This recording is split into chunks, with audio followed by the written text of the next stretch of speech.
In Jerusalem, November 17th, with Steve Linde, editor of the Jerusalem Report. Good morning, Steve. Good morning. So good to be in Jerusalem. You have experienced a world of change in Jerusalem in a year and 1 month, 13 months since October 7th. What's the first reaction you have when people say, what's different in Israel since October 7th? It's a complex question.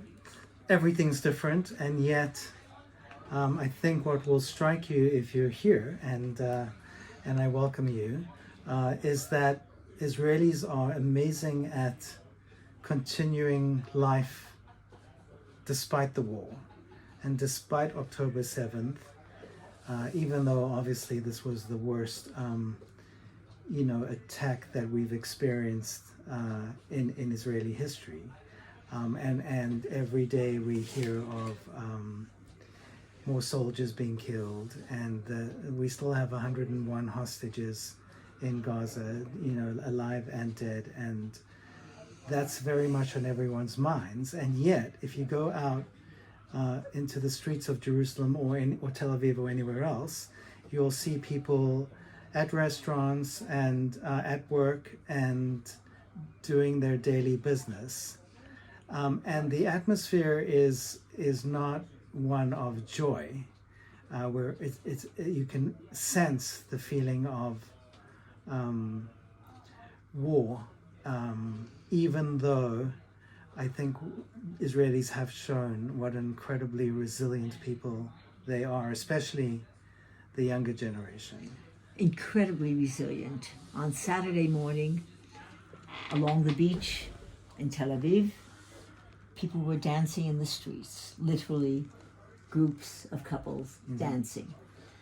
People dressed for Shabbat, dati'im, religious people, were walking with those who were busy exercising, barely dressed.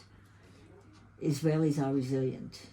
And yet the note of sadness that you recognize certainly is there. There is a quiet. What do you see happening in the next 6 months? Well, it's certainly not for me as a journalist to be a prophet, and I don't like foreseeing the future. I don't think that's my role. But there seems to be, at least from all the people I talk to and all the reports I read and hear, an effort to end the war, at least in Lebanon for now, as what the Washington Post called a gift to the new Trump administration, and perhaps in exchange for a hostage deal. Question is who's actually going to negotiate this deal? Since Qatar is already out of the equation. Well, for now. For now. But it seems like if we don't strike a deal now, then it's just not going to happen. So I think if we can reach a deal in Gaza as well, that would be a double gift to Trump, if you like. So do you feel that a deal in Lebanon will result in a hostage exchange, in a hostage return? It seems to me that whoever's negotiating is thinking of a sort of a staged deal. The first Lebanon, and then Gaza, and then the other fronts. Israel's waging a war on 7 fronts at the moment. But there are skeptics who say this war is going to go on for a very long time, including some really top security experts. One of them is Yossi Melman, who wrote for the Jerusalem Report for many years, and he says this could be one of those never-ending wars, and that prospect alone is a scary one. So I like to think that there is a chance of a deal and ending the war. It seems like we being Israel, have accomplished as much as we can for now in Gaza and Lebanon, and that the most important thing, at least from my perspective, is to try and expedite a hostage deal. How do you think the world position of Israel will recover, both from point of view of the economic status and the economic accomplishments of Israel, vis-a-vis what is now being thrown at as BDS and divestment, whether in universities or in industry.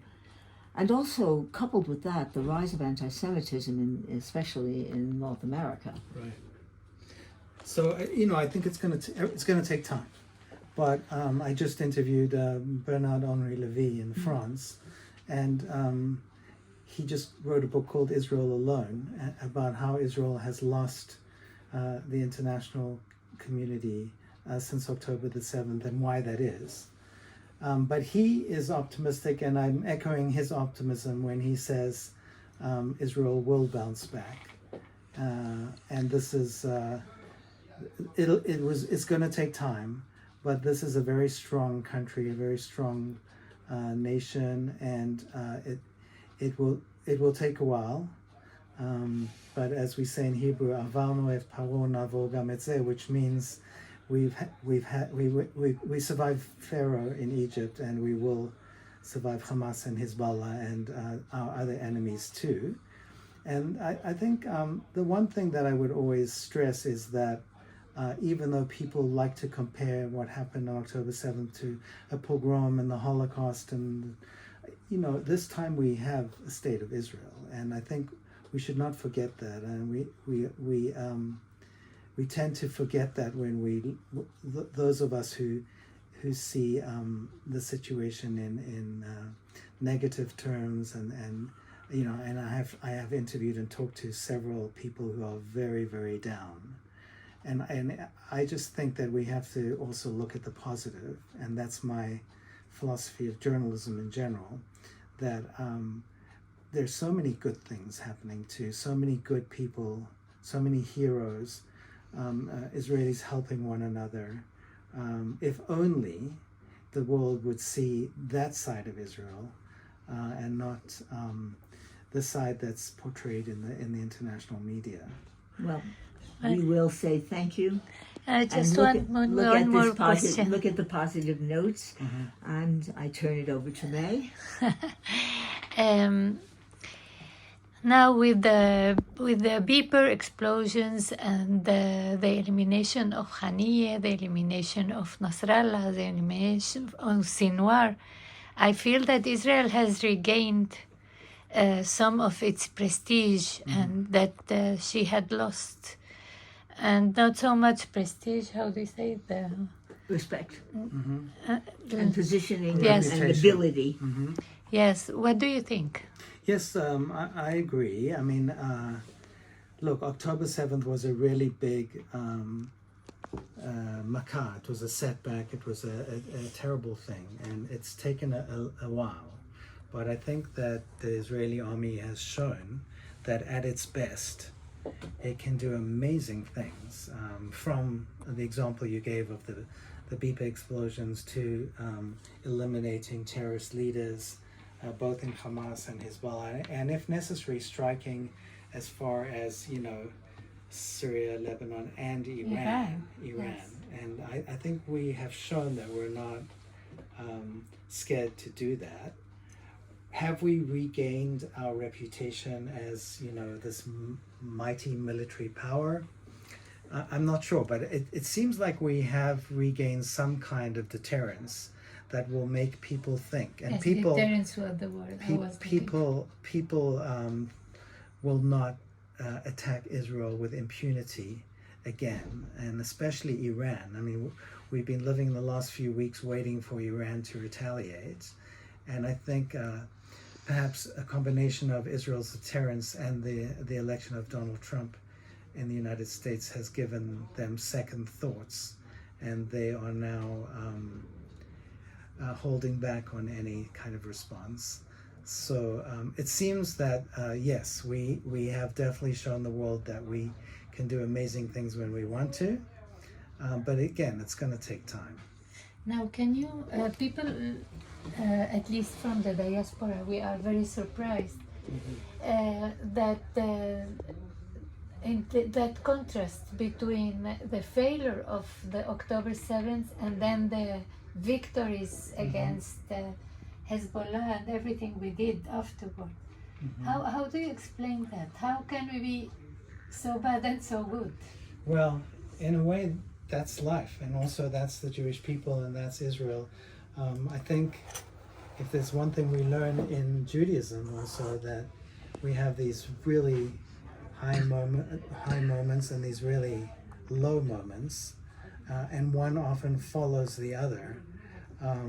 If we look at past wars in Israeli history, the 6-Day War was this unbelievable, even though I wasn't here, but it's unbelievable victory that actually took us a long time to recover from also, because we didn't expect such an amazing victory, and it took us a while to figure out what next.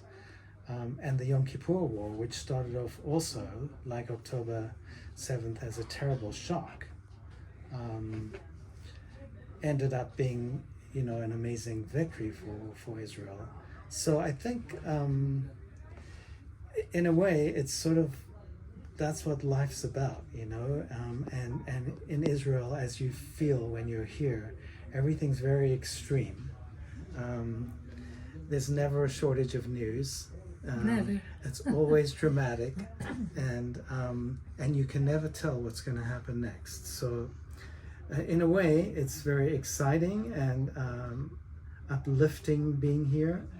But we have to be realistic and realize that this is the most difficult time I've ever experienced in Israel, and we really have to support one another, be united as much as possible, especially between Israel and the diaspora, and really be compassionate and caring about everyone who cares about Israel, and stick together. Because I think, in a way, if there's one message that I can convey in this interview, it's that if we're split and our enemies see us split, that's a terrible thing. And if we're united and strong, and our enemies perceive us to be that, then we can overcome anything. We can overcome. And we will. Thank you, Steve. Linde. Thank you.